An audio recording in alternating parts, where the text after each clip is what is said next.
Ici à Bamako, ouverture ce matin du Forum national sur la corruption et la délinquance financière au Mali, initié par la primature à l'intention des structures et départements impliqués dans la gestion des affaires publiques. Ce forum vise essentiellement la mise en œuvre effective des recommandations des États généraux sur le phénomène.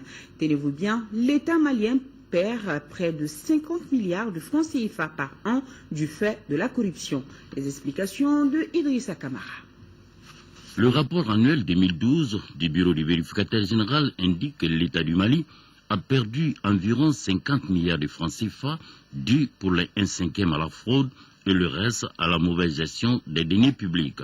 Mais le phénomène est plutôt endémique si l'on sait que le présent forum n'est pas le premier du genre. Les pertinentes recommandations qui ont souvent sanctionné les différentes assises n'ont pour la plupart pas été suivies des faits. La pilule de la transparence a du mal à passer. L'administration malienne n'a pas fait bon accueil au plan d'action, ce qui est paradoxal. Aussi, nous, membres du comité, nous sommes posé la question de savoir pourquoi.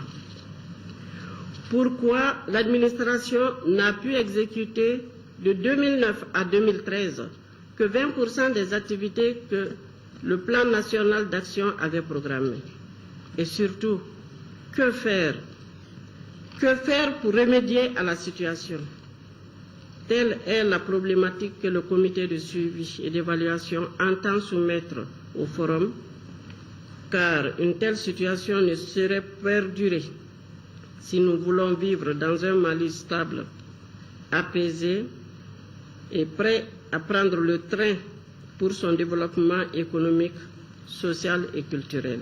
Pour le chef du gouvernement, si dans le subconscient collectif, on est tous d'accord pour lutter contre la corruption et la délinquance financière, au niveau individuel, c'est plus compliqué.